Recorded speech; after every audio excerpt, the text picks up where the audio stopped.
Student आज हम linear combination से रिलेटेड एक बहुत ही इंपॉर्टेंट लेमा डिस्कस करेंगे। सबसे पहले तो हम इस लेमे की स्टेटमेंट देखेंगे और देन स्टूडेंट हम इसके प्रूफ पर जाएंगे और लास्ट में इससे रिलेटेड जो इंपॉर्टेंट एग्जांपल्स हैं उनको भी आज हम डिस्कस करेंगे। इस लेमे का यूज स्टूडेंट हम नेक्स्ट थ्योरम में भी करेंगे। सो this is a very important lemma. तो सबसे पहले हम देखते हैं कि हमारे पास जो स्टेटमेंट है वो क्या है student. So let's start.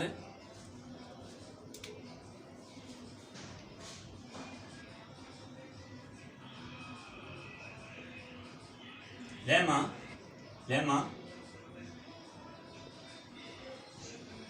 linear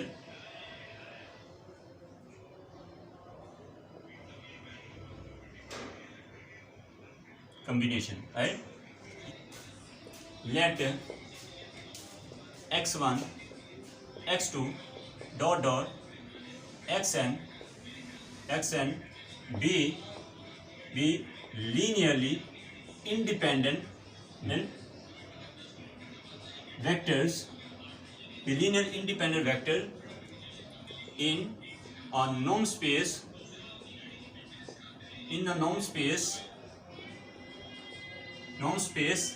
capital X, then there exists a non-zero constant C such that alpha 1 alpha 2 alpha n are scalars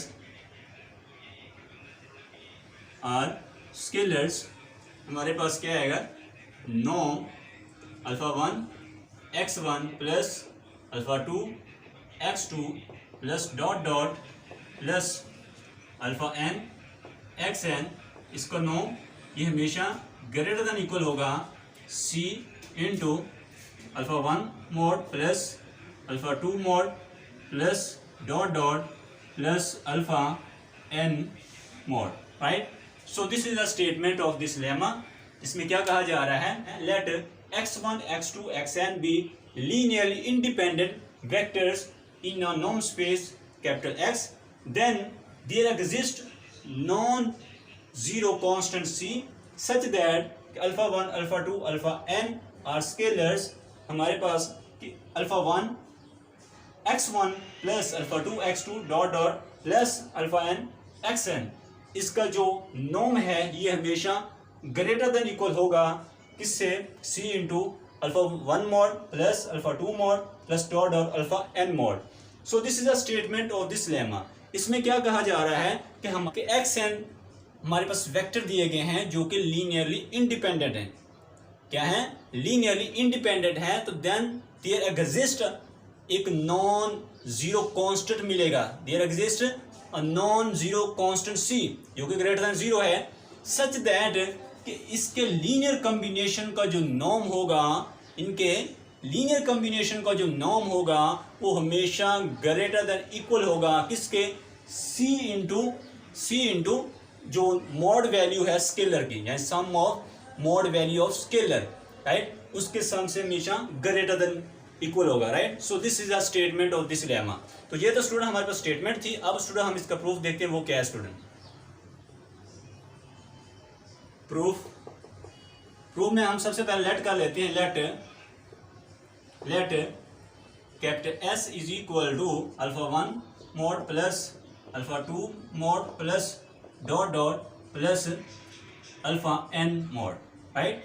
ये हम लेट कर लेते हैं, ये हमारे पास क्या है, S के इक्वल है। अब यहाँ पर हमारे पास क्या आ जाएगा, this imply that norm alpha 1 x1 plus alpha 2 x2 plus plus alpha n xn, इसका norm greater than equal to C into S आ जाएगा, राइट। यानी हम इसकी जगह पर क्या पुट कर देंगे, S पुट कर देंगे, राइट। अब इसके बाद नेक्स्ट हमारे पास क्या आ जाएगा, नेक्स्ट फर्स्ट ले लेते हैं केस। फर्स्ट केस क्या है हमारे पास, if S is equal to 0 तो then, right, alpha I mod is equal to 0, this imply that alpha I is equal to 0 for all I from 1 से n तक, राइट। तो जब स्टूडेंट हम S0 लेंगे तो इसकी जो मॉड वैल्यू होगी वो इक्वल टू क्या होगी, 0 हो जाएगी। जब जीरो होगी तो हम कहेंगे कि यहाँ से स्केलर हमारे पास क्या आएंगे, जीरो आ जाएंगे। जब स्केलर जीरो हो जाएंगे तो यहाँ से हम क्या कहेंगे, विच होल्ड्स इक्वेशन 1, राइट। ये इक्वेशन जो है वो होल्ड करेगी अगर हम s की वैल्यू जीरो लेंगे। तो ये तो स्टूडेंट हमारे पास फर्स्ट केस था। अब हम सेकंड केस देखते हैं, वो क्या है, केस 2। हमारे पास क्या है, if s greater than zero, तो देन हमारे पास क्या होगा, then norm alpha 1 x1 plus dot dot plus alpha n xn norm greater than equal to c into s आ जाएगा। अब s को इधर डिवाइड करेंगे तो क्या आएगा हमारे पास, norm alpha 1 over s x1 plus dot dot plus alpha n s xn norm greater than equal to c, right. अब हमारे पास नेक्स्ट क्या आएगा, दिस इंप्लाई दैट यहाँ से हमारे पास beta 1 x1 plus dot dot plus beta n xn norm greater than equal to c, where हमारे पास where beta i is equal to alpha i over s, और वेयर हमारे पास i फ्रॉम 1 से n तक, राइट। यहाँ पर हमने क्या रिप्लेस कर दिया, बीटा i रिप्लेस कर दिया, राइट। अब इसके बाद नेक्स्ट हमारे पास क्या है, आल्सो एज हमारे पास s is equal to alpha 1 plus alpha 2 plus dot dot plus alpha n, right. अब स्टूडेंट हम क्या करते हैं, इसको हम डिवाइड कर देते हैं। This imply that 1 is equal to alpha 1 mod plus alpha 2 mod plus dot dot plus alpha n mod over s, right. इसको यानी s को हमने डिवाइड कर दिया। अब इसके बाद नेक्स्ट हमारे पास क्या है, this imply that 1 is equal to alpha 1 over s, इसको mod value plus alpha 2 over s plus dot dot plus alpha n over s, right. और इसको हम लिख सकते हैं समेशन i फ्रॉम 1 से लेकर n मोड बीटा i, इसकी mod value is equal to 1, right. यानी कि हमने इसको सम के फॉर्म में ले लिया, और अभी हमने सपोज किया था कि हमारे पास बीटा आई जो है वो इक्वल टू किसके है, वो अल्फा आई ओवर एस के इक्वल है, राइट। तो उसकी जगह हमने ये रिप्लेस कर दी बीटा आई को। अब स्टूडेंट हम क्या करते हैं, अब हम by contradiction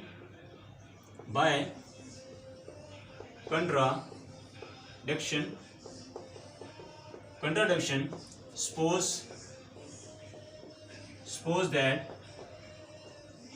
it is false, right, that is norm beta 1 x1 plus beta 2 x2 plus dot dot plus beta n xn, इसका जो नॉर्म है greater than equal to c is false, right. कि हम ये सपोज करके चाह रहे हैं, बाय इसको हम प्रूव करेंगे by contradiction.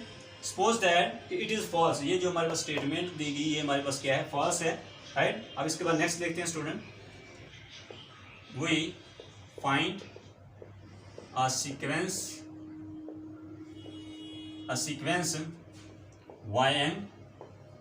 ym of vectors ym is equal to y beta 1 power m xm x1 plus dot dot plus beta n xn इसकी power m, such that ym norm converges to 0 as m approach to infinity. We find a sequence ym of vectors, इसके अंदर हमारे पास इस type के elements हैं। अब student ये इसका जो नॉर्म होगा वो 0 को कन्वर्ज करेगा as m approach to infinity, जब हम m को इन्फिनिटी अप्रोच करें। आल्सो हमारे पास समेशन j फ्रॉम 1 से लेकर n mod beta j is equal to 1, right. This imply that यहाँ से हमारे पास बीटा j, इसके जो मॉड वैल्यू है ये लेसर देन इक्वल टू 1 हो जाएगी जब हम सम को खत्म करेंगे। और हमारे पास क्या आएगा, m आएगा इसकी पावर m, और इधर हमारे पास क्या आएगी, पावर m आ जाएगी। ये हमारे पास क्या है, इसकी पावर m आ जाएगी। इसके बाद नेक्स्ट हमारे पास क्या है, फॉर ईच फिक्स्ड j के लिए हमारे पास क्या आएगा, बीटा j इसकी power m is equal to, इसको लिख सकते हैं बीटा j इसकी पावर 1 कॉमा बीटा j इसकी power 2 plus dot dot is bounded. ये हमारे पास क्या होगा, बाउंडेड होगा। फॉर ईच फिक्स j के लिए हमारे पास ये जो हमारे पास सीक्वेंस है बीटा j पावर m जो है ये हमारे पास क्या होगा, बाउंडेड होगा, right, by Bolzano Weierstrass theorem, right. By Bolzano Weierstrass theorem के अकॉर्डिंग हमारे पास क्या आ जाएगा, बस बीटा j इसकी power m has convergent subsequence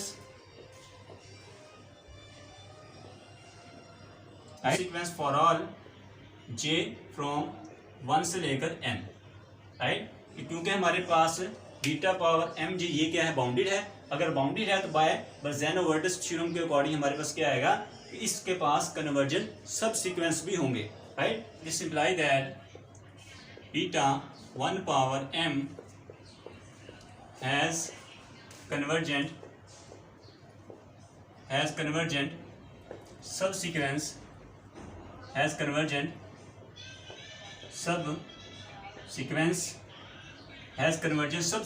से gamma 1 power m converge to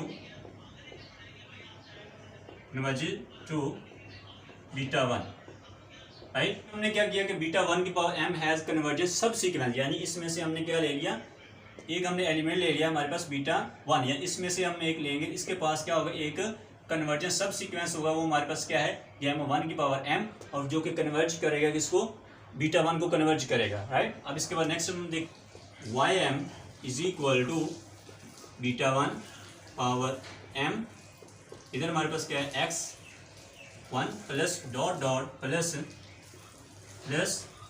n इसकी पावर m x n आ जाएगा, राइट। ये स्टूडेंट हमने शुरू में जो सीक्वेंस लेकर चले थे ym, उसी को हमने लिया है। This imply that ym comma 1 is equal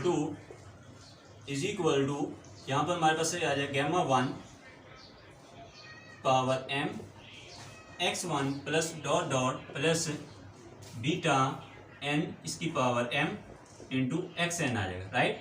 यानी कि अभी हमने ये लेट किया था कि हमारे पास बीटा 1 जो है हैज़ कन्वर्जेंट सब सीक्वेंस जो कि गैमा 1 है, और ये कन्वर्ज कर रहा है किसको, बीटा 1 को। तो इसी तरह हमारे पास ये इसकी जगह पर हमने क्या रिप्लेस कर दिया, गैमा 1 की पावर m, यानी बीटा 1 की पावर m की जगह पर हमने क्या रिप्लेस किया है, गैमा 1 की पावर m। अब इसके बाद नेक्स्ट हमारे पास क्या आएगा, so this imply that beta 2 की power m gamma 2 power m, और ये कन्वर्ज करेगा किसको, बीटा 2 को, राइट। सेम ऐसे ही स्टूडेंट जैसे अभी हमने देखा कि हमारे पास बीटा 1 हैज़ कन्वर्जेंट सब सीक्वेंस, वो हमारे पास क्या है, 1 की पावर m है, और ये कन्वर्ज कर रहा है बीटा को। इसी तरह हमारे पास बीटा 2 की पावर m, इसके पास भी क्या होगा, कन्वर्जेंट सब सीक्वेंस क्या होगा, गैमा 2 होगा, और ये कन्वर्ज करेगा किसको, बीटा 2 को कन्वर्ज करेगा, राइट। अब इसके बाद next this imply that ym comma 2 is equal to gamma 1 इसकी power m x1 plus gamma 2 power m x2 plus dot dot plus इधर हमारे पास क्या आ जाएगा, इधर हमारे पास beta n power m into xn आ जाएगा, राइट। यानी कि बीटा 2 की पावर m की जगह हमने क्या रिप्लेस कर दिया, गैमा 2 की पावर m रिप्लेस कर दिया, और इसके साथ बाकी same as it beta n की पावर m xn आ जाएगा, राइट। अब इसी को अगर हम n टाइम अगर हम रिप्लेस करते हैं, कन्वर्ट करते हैं, तो वो हमारे पास क्या आएगा स्टूडेंट, वो सो हमारे पास ym comma n is equal to summation j from 1 से लेकर n गैमा j इसकी पावर m xj, राइट। और वेयर हमारे पास वेयर समेशन जे फ्रॉम 1 से लेकर n mod gamma J power m, इसकी mod value is equal to 1, right. हमारे पास इसी तरह से जैसे हमने 1 के लिए किया, 2 के लिए थी, इसी तरह अगर हम n के लिए करेंगे तो इसका फॉर्म है, और वेयर हमारे पास गैमा जे की पावर m जो है वो इक्वल टू 1 है, इसकी मॉड वैल्यू, राइट। अब इसके बाद नेक्स्ट हमारे पास क्या है स्टूडेंट, पावर m ये कन्वर्ज करेगा किसको, beta J m approach to infinity, right. हमने अभी ये लास्ट में जो बात की थी कि हमारे पास बीटा जो हमारे पास है कन्वर्जन सब सीक्वेंस गैमा, और वो गैमा जो है किसको कन्वर्ज करेगा, बीटा को, और वो हमारे पास क्या है, जब हम जे के लिए बात करेंगे तो गैमा जे जो है कन्वर्ज करेगा इसको, बीटा जे को कन्वर्ज करेगा, राइट। अब इसके बाद नेक्स्ट हमारे पास क्या है, this imply that Y M comma N ये कन्वर्ज करेगा किसको, वाई को, जो कि इक्वल होगा हमारे पास, जो कि इक्वल होगा समेशन जे फ्रॉम 1 से लेकर n, वाई से लेकर n बीटा जे, और उसके साथ क्या आएगा X J, right,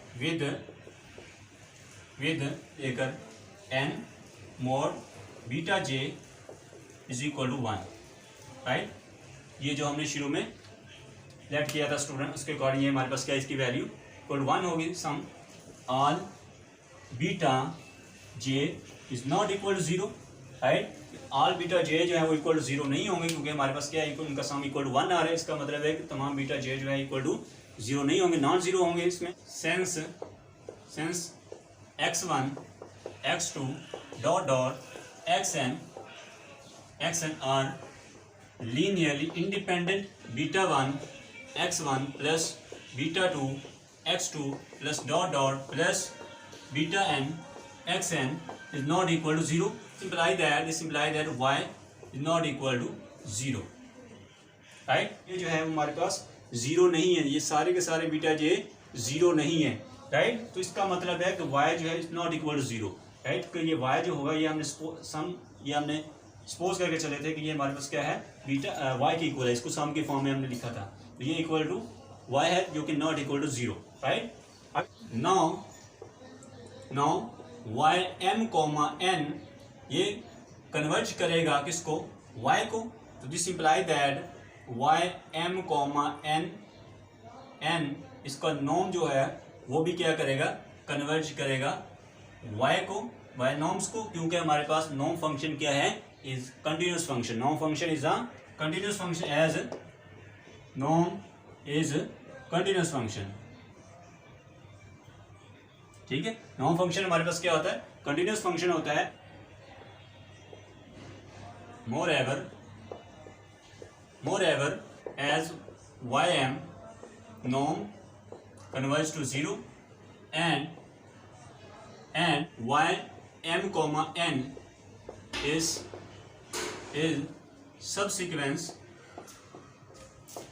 subsequence of y m, ये हमारे पास क्या है, सब सीक्वेंस है वाई एम का। अगर सीक्वेंस जो है वो 0 को कन्वर्ज कर रहा है, उसका नॉर्म 0 को कन्वर्ज कर रहा है, इट मीन्स दैट उसका सब सीक्वेंस भी कन्वर्ज करेगा, किसको, 0 को कन्वर्ज करेगा। तो यहां से हम क्या कहेंगे next, this imply that norm Y M comma N इसका नॉर्म कन्वर्ज करेगा 0 को, जो कि इक्वल है किसके, वाई नॉर्म्स के, right? This imply that y is equal to 0, which is a contradiction. ये हमारे पास क्या है, contradiction है, as y is not equal to 0, right? ये हमने अभी यहाँ पर प्रूव किया था, हमारे पास y जो है वो not equal to 0 है। अगर not equal to 0 तो ये हमारे पास क्या है, contradiction आ जाएगी, तो hence proof, राइट। तो यहाँ पर हमारे पास ये प्रूव हो जाएगा दोनों केसेस। फर्स्ट केस हम लेकर चले थे कि हमारे पास जब s 0 होगा तो तभी हमारे पास जो रिजल्ट था वो होल्ड हो रहा था। सेकंड केस के अंदर हमने कहा कि जब हमारे पास s की वैल्यू जो है वो ग्रेटर देन 0 होगी या नॉन 0 होगी, उस केस के अंदर हमने इसको कंट्राडिक्शन से हमने इस लेमे को प्रूव किया है। तो ये तो स्टूडेंट इसका प्रूफ था। अब स्टूडेंट हम इस लेमे से रिलेटेड जो एग्जाम्पल्स हैं वो देखते हैं, वो क्या है स्टूडेंट।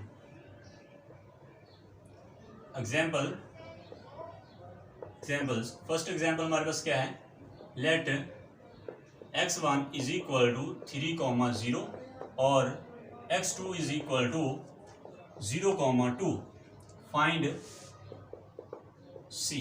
हमने क्या फाइंड करना है, कांस्टेंट। सोल्यूशन क्या आएगा इसका solution, alpha 1 x1 plus alpha 2 x2 is equal 1 into 3,0 plus alpha 2 into 0,2 आ जाएगा, राइट। हम 3,0 प्लस हमारे पास क्या आएगा 0,2, और इसको हम किस फॉर्म में लिख सकते हैं, इसको हम लिख सकते हैं 3 इंटू 1,0 प्लस, इसको हम लिख सकते हैं 2,0,1। बस अल्फा 1 की वैल्यू क्या है, अल्फा 1 इज इक्वल टू हमारे पास 3 और अल्फा 2 की वैल्यू क्या आ जाएगी हमारे पास 2, right.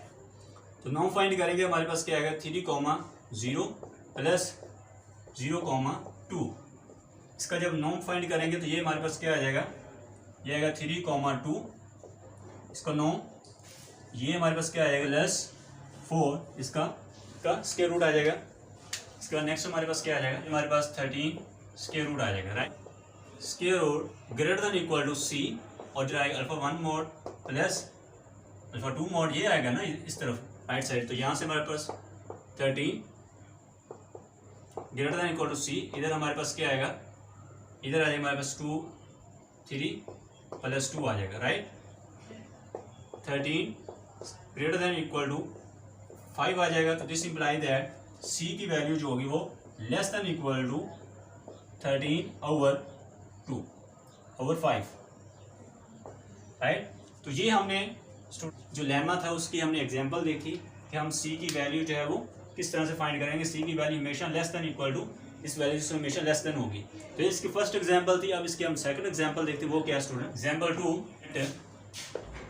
x1 is equal to 1,0 और x2 इज इक्वल टू 0,1, और इसके साथ फाइंड c की हमने वैल्यू फाइंड करनी है। तो सोल्यूशन क्या आएगा हमारे पास, solution alpha 1 x1 plus alpha 2 x2 is equal to alpha into 1,0 plus alpha 2 into 0,1, right. 1,0 plus 0,1, इसको हम लिख सकते हैं 1 इंटू 1,0 प्लस 1 इंटू 0,1, ऐसे लिख सकते हैं। तो यहाँ हमारे पास अल्फा 1 इज इक्वल टू 1 और alpha 2 is equal to 1, right. और अब हम इसका क्या फाइंड करते हैं, नॉम 1,0 प्लस 0,1, इसका नॉम लेंगे तो वो हमारे पास क्या आएगा 1,1, इसका नॉम आ जाएगा जो कि इक्वल हमारे पास क्या है,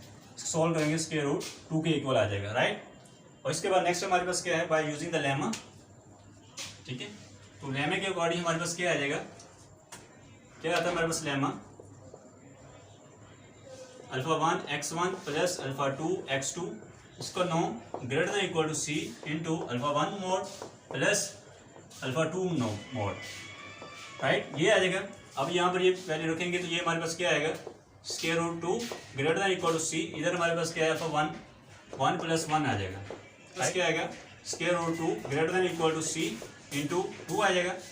अब इसके बाद नेक्स्ट हमारे पास क्या आ जाएगा,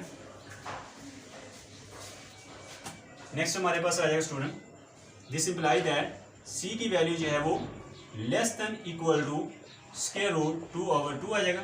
और इसको फर्दर सॉल्व करेंगे, ये हमारे पास 2/स्क्वायर रूट 2 इंटू स्क्वायर रूट 2, ये कैंसिल होकर हमारे पास 1/स्क्वायर रूट 2 आ जाएगा, राइट। यहाँ से हमारे पास c की वैल्यू जो है वो c की value less than equal to square root 2 आ जाएगा, राइट।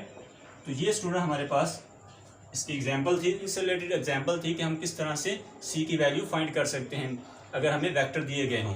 तो ये तो स्टूडेंट आज का हमारा लेक्चर था, जिसके अंदर सबसे पहले हमने स्टेटमेंट देखी और उसके बाद स्टूडेंट हमने इसका प्रूफ किया, और लास्ट में स्टूडेंट हम इनसे रिलेटेड ये जो इंपॉर्टेंट एग्जाम्पल थी इनको भी हमने डिस्कस किया कि हम किस तरह से c की वैल्यू फाइंड करते हैं। ये तो स्टूडेंट आज का हमारा लेक्चर था। इस लेक्चर के अंदर स्टूडेंट आपको कोई भी क्वेश्चन है, कोई भी डाउट है तो आप कमेंट सेक्शन के अंदर स्टूडेंट पूछ सकते हैं। नेक्स्ट लेक्चर के अंदर स्टूडेंट हम फंक्शनल एनालिसिस के किसी नए टॉपिक को डिस्कस करेंगे। So thank you very much for watching this video.